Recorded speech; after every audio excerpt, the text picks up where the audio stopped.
Greetings, brothers and sisters. We're trying to get online here. Greetings to you. I'm very happy to be back with you tonight on a very special topic. The lens was closed. uh, didn't know it. We had to open it. We had a little trouble, but we have a special topic tonight.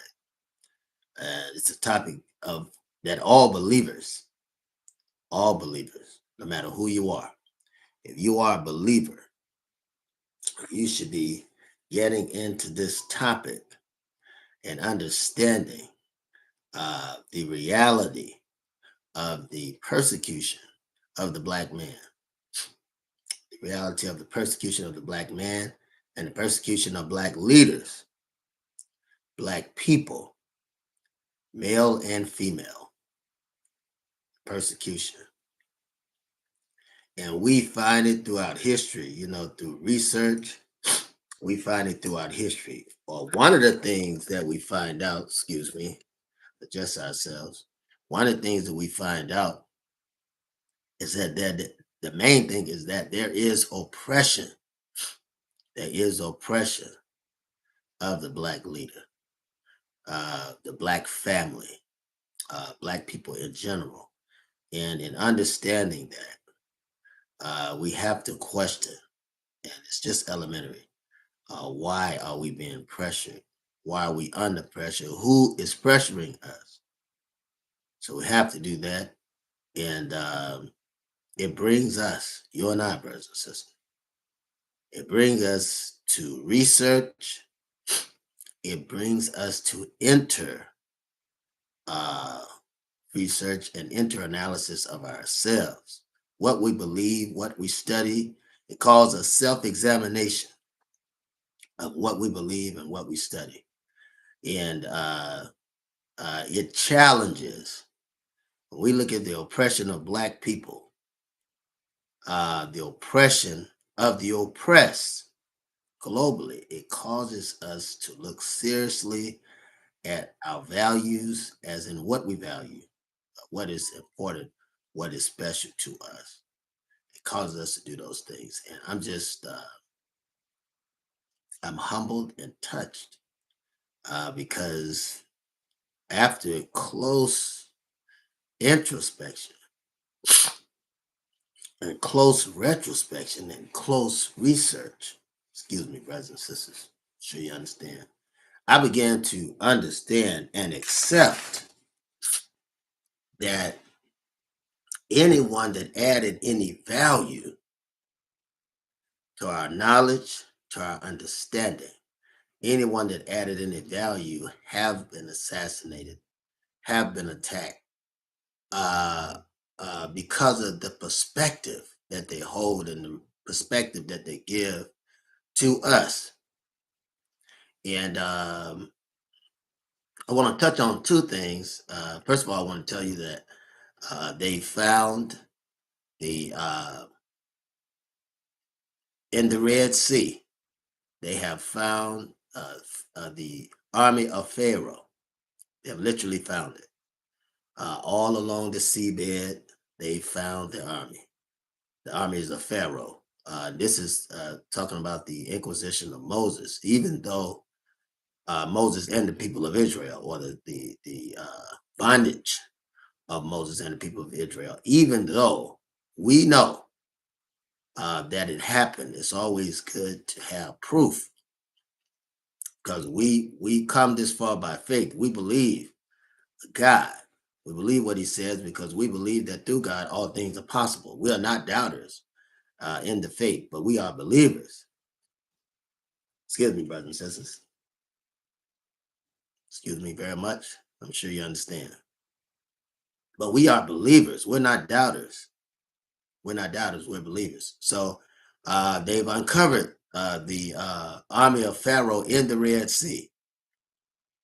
They have uncovered that. Now, I want you to know that when you are oppressed and oppressed people, they want to take all your leaders. They don't just oppress you economically or ecologically. They oppress you historically. They oppress you scientifically. They oppress you through engineering. They oppress you through mathematics. You know, they oppress you in so many ways. They oppress you in so many ways. So it's very important for you to understand this fact that when you are oppressed, that means that anything like you is always dubbed evil. Anything like you is always dubbed a fallacy. That's very important. Because you're an oppression, everything that looks like you is made to look bad. Anything that is associated with the oppressor is made to look good. For instance, you have many blacks, and I'm going somewhere with this. Excuse me, brothers and sisters.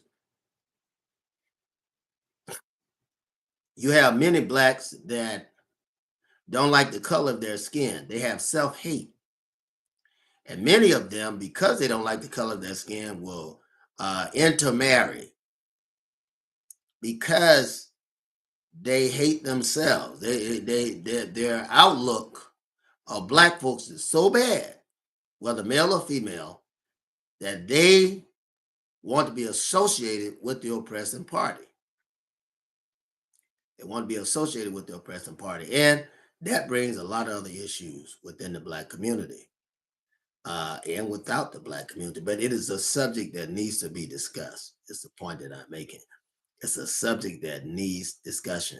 And so this outlook of inferiority, when you buy into the matrix or you buy into this illusion of superiority and inferiority, if you buy into that, then it produces an ideology and a mentality of self-hate.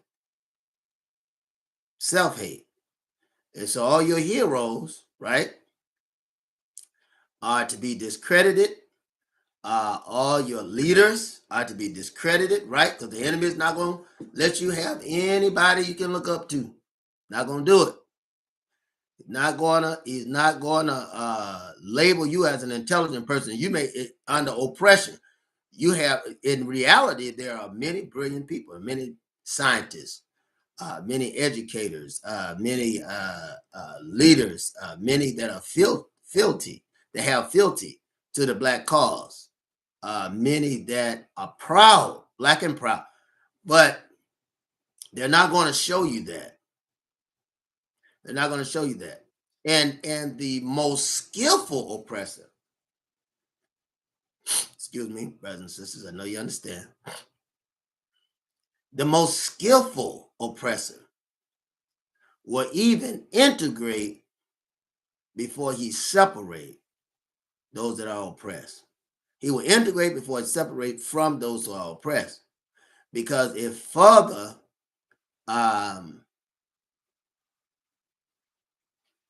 pacify the problems of liberation, in the sense that they want to make you appear or make it appear that you're free because you're marrying without your culture opposed to within your culture. And it sort of neutralizes, the product of such sort of neutralizes this question of race, neutralizes the reality of race relation, in the sense that those involved would like to believe that it doesn't exist. And they will work to the magnitude to produce an artifact of unity that doesn't exist tangibly. You can't, not something you can put your hand on. It's something they can boast about, but it's not something you can put your hand on. And that's very important. So now it brings us to our subject. Black man and black woman, the global black people have been oppressed a long time. A long time, because all the continents were black. You have to understand that. You got to understand it. You got to understand it. All the civilizations. In other words, everything in operation was that way. When somebody's oppressed and they overtake you, that means you have to be valuable. That means that you are valuable. You have to understand that. And the fact that you're valuable, right? People want to, precious jewels, they want to harness, right? Nobody wants, to choose a rock over a diamond, right? Nobody wants to choose a rock over a stone, precious stone, precious. They don't want to choose tin over precious metal because of value. And you were put into slavery. I'm going somewhere with this because you were valuable. You knew science. You knew technology. You knew engineering and mathematics. And today you know it. It's you that put the first man in space. Vivian Johnson was a black person that put the first white man in space with Vivian Johnson. You did it. The mathematics was done by a black woman. Okay. It was the black man who allowed you and I and others to speak to a person through cellular phone. Robert Sampson created the cell phone. Robert Sampson created the cell phone. So when you have Samson's cell phone, right? This is Robert Sampson. So I'm just giving you some tidbit. And the internet created by a young black male. And these things you can look up. All the older inventions created by black folks. Not one invention that was invented that wasn't created by black people. White people are just better at stealing it. Now, religion, when it was organized, facilitated, created by the African kingdom. Both in continental Africa, the black continents, right? And also here on what they call the North American continent, South America. We have to be cognizant of that. So if you have been bondage of people, you made them feel oppressed for so long, you kept their history away from them, right? When the truth was otherwise, right? Then you successfully duped them into believing they're inferior, right? If you take black people who don't know anything about anything, right, and are trusting a system of oppression that they're in and trusting the people who oppress them, then you have successfully put them in a quagmire of disbelief, doubt, negative success. You continue to work the system that you control, you continue to work it against them so they can't even benefit for what they produce. We have to understand exactly what's going on, brothers and sisters. Now that the truth is coming out, now that the truth is fully out, not that you didn't know, excuse me, brothers and sisters, I know you understand. Not that you didn't know the truth, but the fact that it's out now has caused a panic. And we're going to get to our subject. I just want to say these things.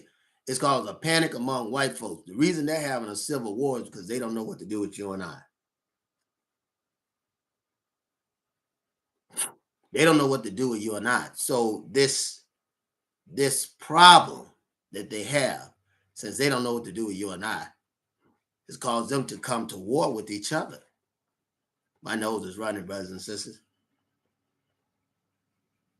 because of the weather change. Pardon me. But they don't know what to do with one another. And so they're shooting and killing one another. They're fighting one another.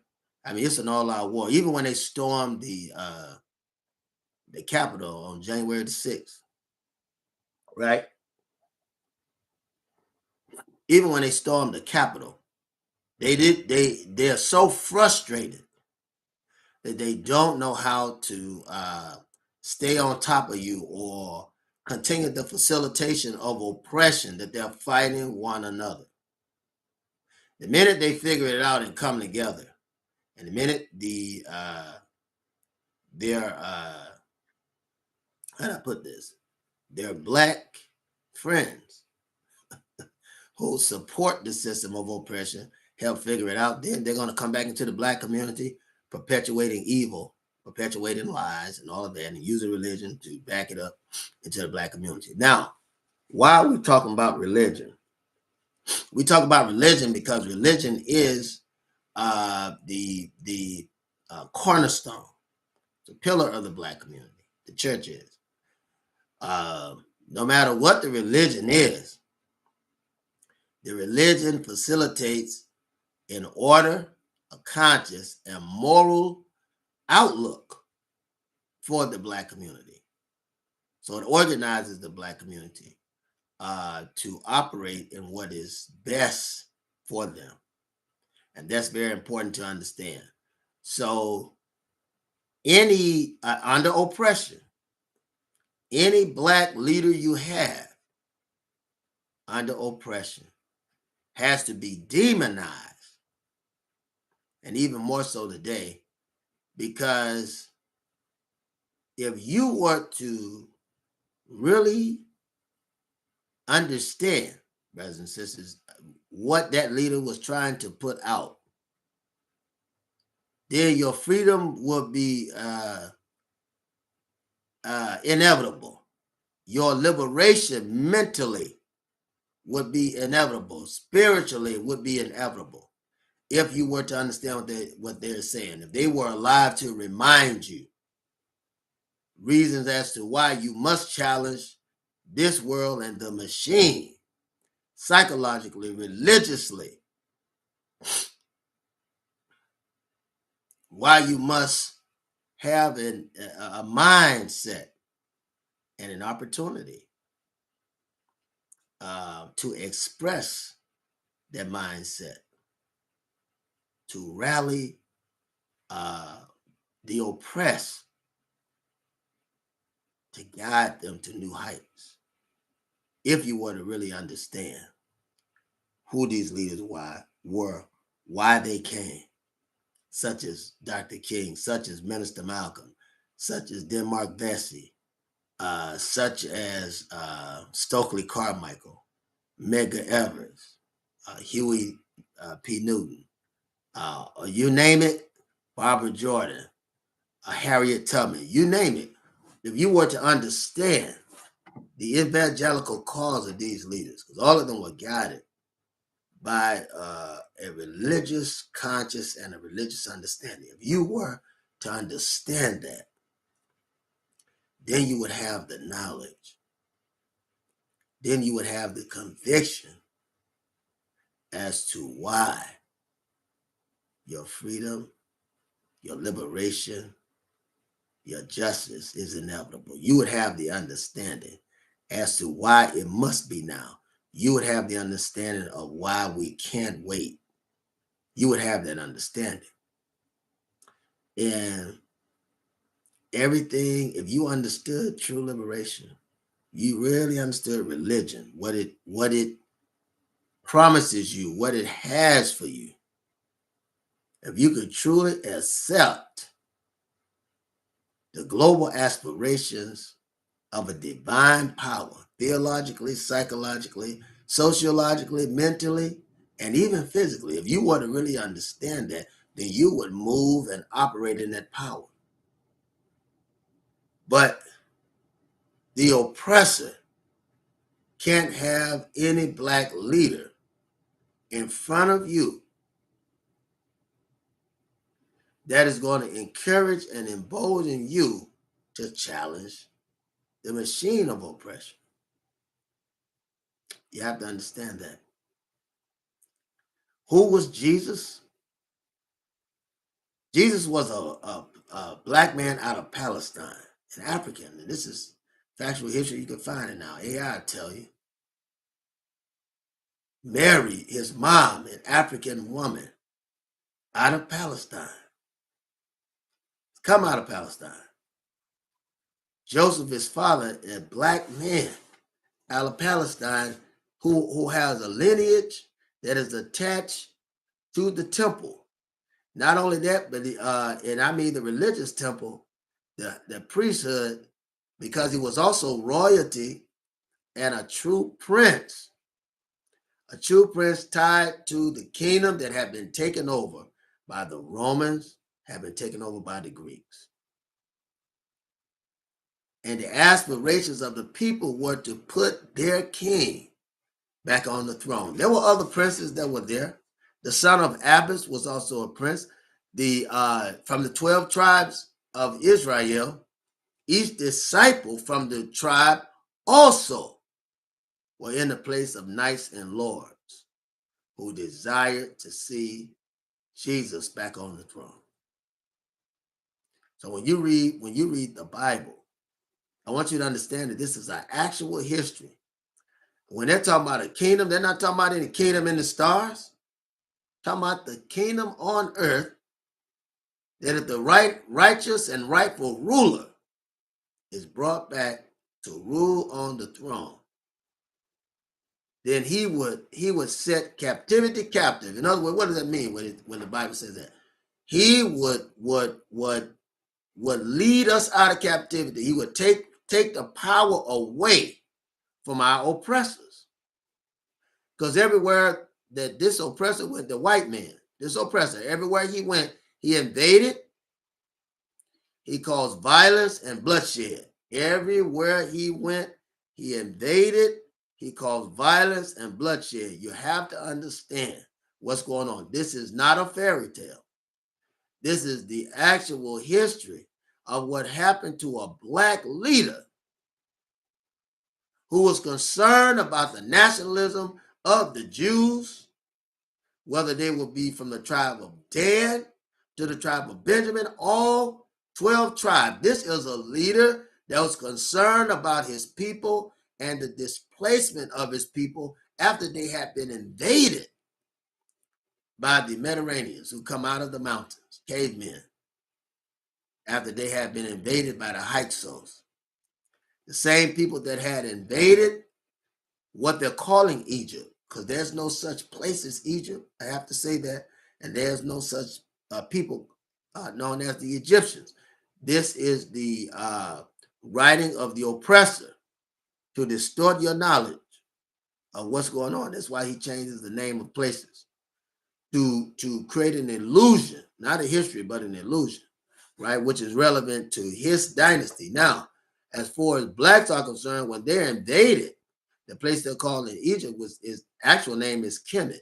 When they invaded Kemet out of the Mediterranean, when they invaded Kemet, they took over the present civilization or dynasty there. When they invaded Kemet, they took over the present civilization and royal dynasty there.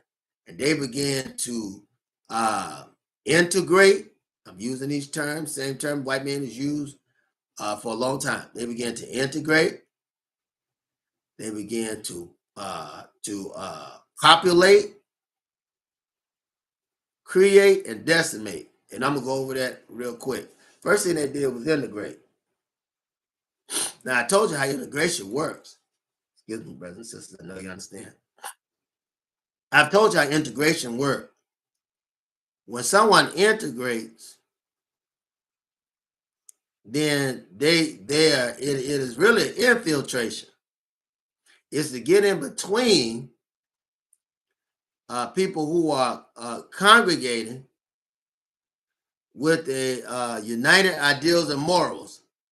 This is why the church called congregation. You go there to get the word and to get understanding of what you must do in this system, not what you must do during the week, but how to pray to God and what you must do in this system that we're living in. You get guidance from the church. The Africans call it the cabal. You get guidance. You get guidance from the corral. You get guidance of what you can do, how God is leading you, right? And there are rules. There are rules, brothers and sisters. There are rules. As missioners, as religious and political leaders, that's what we are. That's what we are. In God's army, first thing we have to do is store up things for the army. For instance, you can't fight God's army when you're leaning on the enemy, right? You can't fight God's army when the enemy is supporting you. You working for the enemy, but you fighting God's army. No, you have to be a successful element in the army of God. You got to learn how to trust and depend on God totally. This is what Jesus came to reteach, because David and all the others knew it. But the minute that they had been invaded, it took away the philosophy and the teaching of independence, separation, and self-governance. So the first thing they did was integrated you. Take that away. Take away the mindset of unity. Take away the mindset of self-governance. Take away the mindset of religion. And everything they took away, they replaced it with themselves. Now, so they integrated. Then the next thing they did is they procreated. They began to mix the chocolate and the milk together and produce a hybrid people. I'm not talking about anybody, because we know what hybrids are. They produce, I'm using a scientific term, not to offend anyone. They use hybrids, produce them. And when you find children that are mixed with black and white, a lot of them have to be told. They have to go through experiences to understand that they're black. And the disappointments are endless until they understand. Many of them are confused. Many are confused, and they have to be told that they're black because they're confused. And you can't blame them growing up in this society. What it teaches and what it perpetuates, and the history of racism, the history of segregation, the history of discrimination, the history of integration in this country, the history of socialism, which is a lie and manipulation through political entities for the sake of the corporation that governs oppression. In plain, it gives you the mindset to keep you on the plantation and don't challenge anything. Just go along and get along. So once they created these people, now that's a silent act of war. Silent. Because you got to know why the enemy integrates. You got to know that. He integrates for his own purpose. I've never met one white person that isn't complicit. Not one that isn't complicit in the way that America is run. They have, it's like an acceptance or understanding that this is just the way it is. You hear people say that it is what it is, but it really isn't. It really isn't what it is. But it's made to look that way. It's an illusion. And it's more comfortable to go along to get along, because you're in a country where if you stand up, they'll kill you. They kill leaders in front of you. I'm going to get on to our subject. You've seen leaders that wanted true liberation, true independence, that were killed, both black and white. So the problem you have is not even black or white, right? Because the poor white man is affected and the wealthy white man is affected, right? Against those that are truly running this country. The ones that are truly running this country and have representation through senators, representatives, and all of these people, when they're running this country, the true architects of what you're experiencing are invisible. The true architects of oppression are invisible. You'll never see them. You'll never see them until the jig is up. Once the jig is up, then you'll see them. But today they have no choice but to work with the white man, or rather the black man, because the white man is dying leaps and bounds, and he is fighting. They're fighting each other because they're confused. And a house divided against itself can't stand. Their house is divided. You're not a Democrat and you're not a Republican. You're not a Democrat and you're not a Republican, and you're not an elk, right? Not really. You're not for or against. You just for liberation and justice. But what the white man does, your friend, the white man, what he does is to get you in his program. And he'll have you to care more about his program than he cares about his program. You see what I'm saying? And you get in the middle of what God is doing, because this is God's work. You get in the middle of what God is doing, then you'll end up like your oppressor. When the children of Israel were coming out of quote unquote Egypt, from regime or oppressive machine that was infiltrated by whites who were elected to the government of that day. When you hear this term, there arose a Pharaoh that knew not Joseph, what does that mean? In plain, that means that there was an invading factor. And to stop war, they integrated with these people and let them serve as leaders over your my ancestors. So this Pharaoh that knew not Joseph made it hell for us in our own land with our own brothers and sisters. And as we were fighting one another, and the man was already running slavery through the Arabs. Prior to that, the Arabs were enslaved. These were mixed brothers and sisters that come from Africa, that the Mediterranean, the people of the Mediterranean, the cave people, had taken over them. It was kidnapping them. And it got them to start doing it to us. Once they had integrated and created those people, right? They demobilized them through race mixing. Then they said, hey, now they took the children. I want you to see the pattern here. They took the children who were mixed, who really didn't know anything about anything, and said, I tell you what, we're going to overtake these people. We want you to be with us. And you can get houses, land, and kingdoms and all of that. And they did it. They did it. Right? And out of that integration came the Spaniard. Out of the integration came the Greek. Out of the integration came the Roman. Yeah. Mixed brothers and sisters who psychologically appeal to the white side of themselves, because the whole purpose was to gain wealth through capitalism, right? When Julius Caesar is killed, he's killed by a Senate. I want you to keep that in mind. When he's killed by a Senate who's rebelling against his leadership. Julius himself, you go back and look at the original pictures, because you got AI now. Look up the actual Roman Senate, you'll find they're black, right, and mixed people. But Julius Caesar himself is born as a black, strong brother. They assassinated him. The governing regime assassinated him, right? So the Greeks are fighting a racial war. This is what helped destroy them. The Arabs fighting a racial war, the Punic War. This is what helped destroy them. You see the movie 300, this is all about you.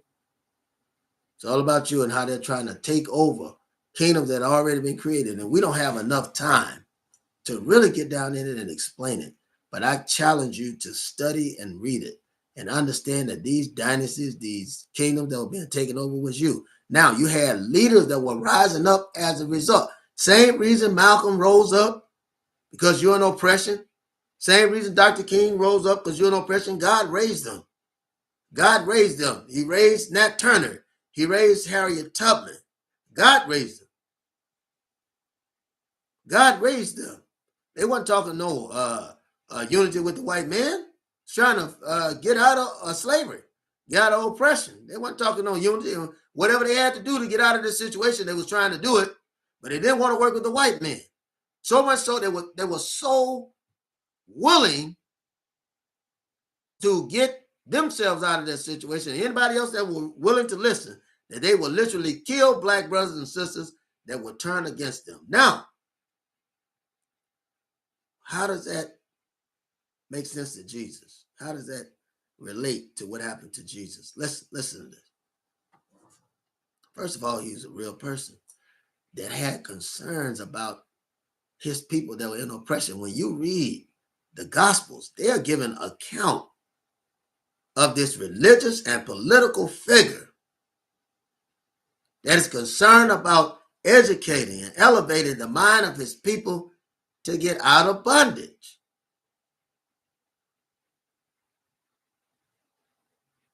He's educated them to get out of bondage. But the white man rewrites the history, right? That's the manipulation part. Because if history is told in its actual truth, then you'll see who the enemy is. Many of you think the man is your friend. He's not your friend. Not your friend. And you can't blame him. I mean, he's going out there trying to preserve themselves. They're trying to preserve themselves. But leaders have been brought on the scene, both black and white. Yeah, you take a white man to reach a white man. A black man can't reach a white man. He's your enemy. But another white man can reach a white man. When you look at John F. Kennedy and Robert Kennedy and John Brown, they were raised up to challenge the status quo of the slave owner and slavery. They were raised up to challenge the status quo of the slave owner and slavery, oppression, segregation, the system of oppression. They were raised. I want you to understand, and I say this often, I want you to understand that they killed an American president in broad daylight because God had called him to challenge the system. Challenge the system.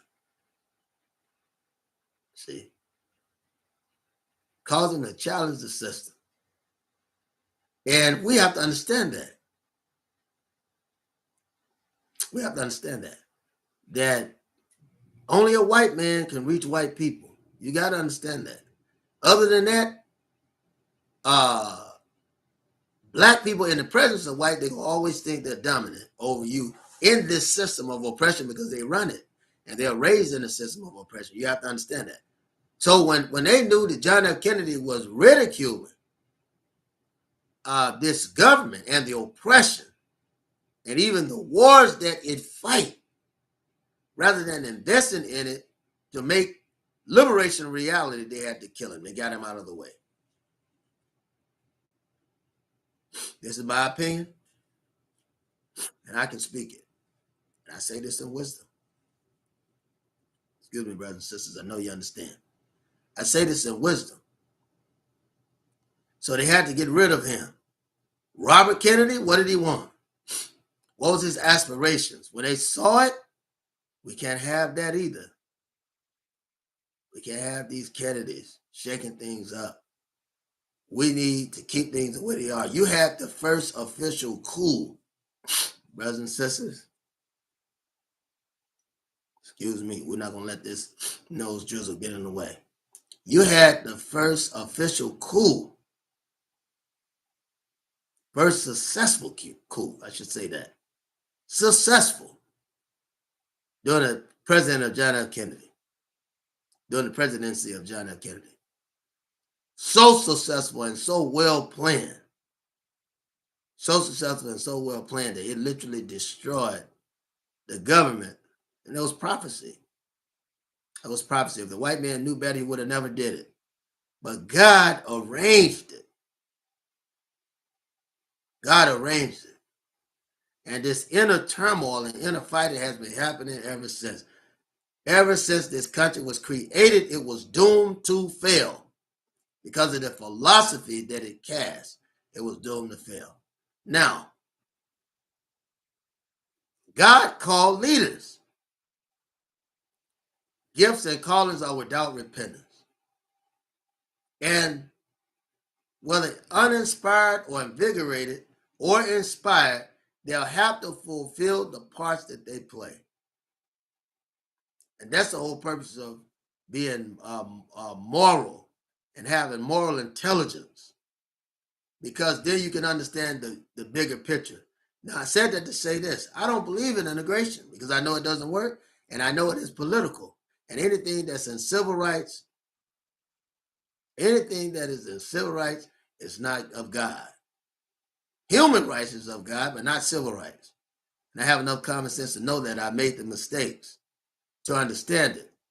Now, Jesus was a religious and political figure who is black.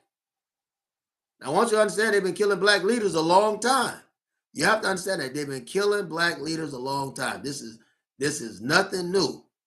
And I just want you to understand that.